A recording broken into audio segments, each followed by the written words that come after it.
and welcome to the Fishhead Creations podcast. My name is Emma and I'm going to fill out one of my knitting projects every time and talk you through all my details. I do quite a lot of project or pattern modification and started dabbling in designing a bit, and I thought it might be interesting to talk you through my process and through the modifications I make and how and why I make them. For this first episode I thought I'd start with my ruins jumper. I wore it to Edinburgh Yarn Fest this year and it was quite successful and got a lot of comments. And it's my first ever completely self-designed jumper and I'm pretty proud of it. So I thought we'd start with it. To start with this jumper we actually need to start with another one, which is the Darabarak. I have no idea if I'm pronouncing it correctly or not, but it's a free pattern on Ravelry by Richella Duggan and it's quite a pretty one. I really liked it, but there were a few problems with this one, which I decided to make better in my own version. So first, I really wanted the color work to start further down. You can see there's quite a bit of distance from the start of the color work to the underarm, and I really wanted to go further down. Also, this jumper has princess theme style waist shaping, so it's in 2 dots in the front here and 2 in the back, which also doesn't look too good on me, so I decided to change that as well. But as I had quite a few leftovers in the same weight yarn, this jumper was my starting point in terms of stitch count and decrease rates in the yoke, because that's the math in the yoke is what I was most scared of in designing myself. So just taking a free pattern and adjusting it seemed like a good start to get used to it. So what else did I do? Oh, also this jumper only has very slight short rows on the neck, just to raise it a little bit, but I wanted something more because it's still quite high in the front and I like a bit more breathing space. So what did I do? I started this one bottom up, which I don't usually do. Oh well, I do knit a lot of bottom up jumpers, but I usually start with a sleeve just for it to act as my swatch, and because sleeves are 2, you have to do 2, and it's quite tedious after a time, so I like to have them done and then just do the body in one piece and finally get to the yoke. So I started with the body this time because I didn't really know where to go and how I wanted to shape it and where to put the color work, and yeah. The yarns I used are all leftovers from other projects, so I just pulled out what I thought might go together. The brown one and the yellow or green, it's sold as a green but it looks quite yellow, so I have no idea what it is. They are both by Fishhead, which is a southern German producer of organic merino yarns in, well, this is the undyed grey-brown I think, and this is Lindgrün, so I have no idea how it is translated, some kind of green. It's the lighter shade of green and it's, as I said, quite yellowy. And this undyed grey is Jelazna by Martin's Lab. It's a yarn from an old Polish sheep breed he curated and he's selling along with his hand-dyed yarns. So my actual starting point was this color work bit here, where I just charted out how I wanted the transition to work and then started knitting. I originally planned to do a little less of the green here, but when I knitted I realized I needed the 5 rows of just plain green between the color work transitions just to space it out enough and make it look more nicely. I also did the waist shaping just at the side, the underarm. Well, you can see quite a bit of it if I hold it this way. It's changed a bit and stretched out a bit because I've worn this jumper quite a lot and it has a bit of negative ease on me. So yeah. Then I'm sorry, I have my show notes here because I would forget everything I want to talk about without them. So forgive me if I look to my side. Yeah, well, then I decided to add this band of color work just before I stopped knitting on the body and started the sleeves, because I knew I wanted the color work yoke to go down very, very far, so I started it before I joined sleeves and body together. Then I went back, did the same on the sleeves, and you can see I didn't care about the placement being off. I just wanted the same amount of color work on body and sleeves, and just did a longer section of plain grey on the sleeves before I joined them. Then I kept this part where the runes are, is just where the other jumper had just plain black or blue in the pattern, but just plain one color without any decreases, so I decided to take this part of the yoke to fill it with runes.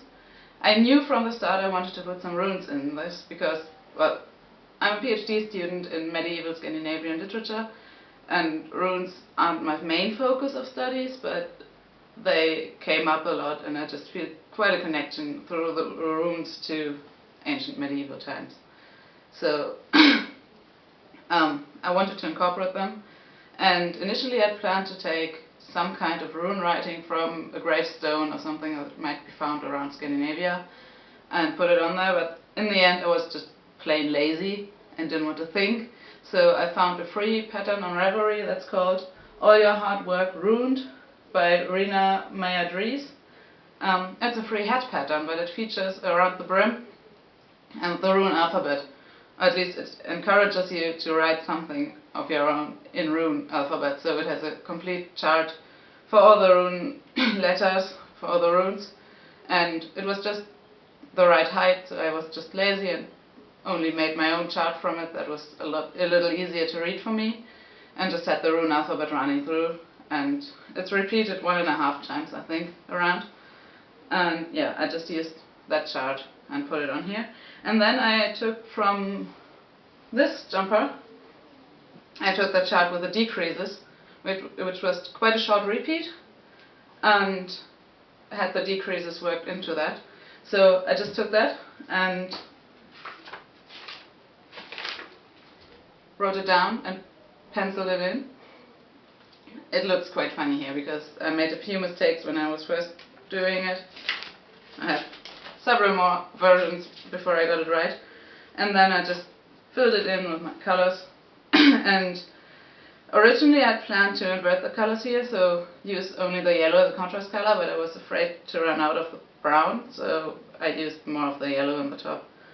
And yeah, I'm quite happy how it worked out. I just used a little bit of grey at the top to balance it out and to just bring it all together. And yeah, I'm pretty proud of it. I'm pretty happy.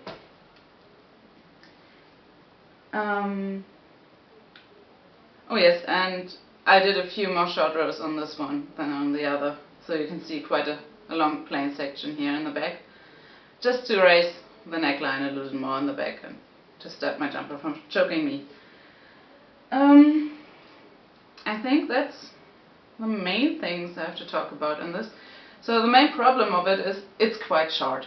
It's rather cropped, and I prefer my jumpers to be at least 5 centimeters longer than this. But I couldn't have knitted any longer because I was running out of the grey and playing really, really hard yarn chicken just for this little bit at top. But well, I have to wear it with a high-waisted jeans, which I don't always wear, but I have some and I like them, so it's just, it requires a bit more thought than I like from just a casual jumper. And also, it's completely not my colors. This one is, I usually wear black jeans, black jumper, a little bit of color work at the top. But because I was using up leftovers for this one, I was all out of black because I used it, and these were just all leftovers of contrast colors and a single skein of gelasna that I just randomly bought and used as a contrast color, and I had two, but I had a lot of it left, so it's absolutely not my colors, but I still love it, and I got quite a few compliments on it at Maria Festival. Also, this gelasna wool, it's a very, very sheepy, and in the skein it always feels dusty. I always start to sneeze when I skein it up or cake it up, but it transforms so much with washing and wearing. It's just absolutely soft, and I don't really feel any difference to the merino. And this also is a non-superwash, very natural woolen spun merino, so it's not your usual superwash merino that feels like plastic. It's still quite woolly wool and it feels sheepy and smells sheepy when it's wet. And it works very well in color work because it's so sticky. And yeah, it's just a very soft, hard wearing, warm jumper, and I like it a lot. So, what else? I think that's all. You can find me on Instagram as Caledoniana and on Ravelry as Obsty. And I'd really like to hear from you if you like this format. Please let me know if you want me to talk about anything else specifically. But I think this might be just a fun, short podcast format that has a lot of potential for all those knitters of us interested in the details and talking about modifying patterns and adjusting things to your own size.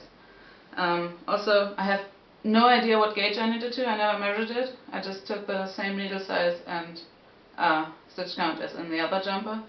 I knit both of them on 4.5 millimeters, and I assume it's a gauge of about 18 stitches per 10 centimeters, but don't talk to me about gauge. I don't really ever swatch. I'm a bad knitter, I know. And I have quite severe issues with my gauge changing. Within a project with the same needle size and yarn, it can be different by 3 to 4 stitches. So I usually just go ahead and hope for the best and block it out. And just, well, if a pattern is written for more positive ease, then I might end up with 0 ease or just a slight bit negative ease. But usually it works out quite fine, but I'm really bad with gauge. I know I should improve on that, but so long we just have to talk about the details and not about the gauge and needle sizes. Alright, let's see how this goes, and I hope to see you again soon. Bye!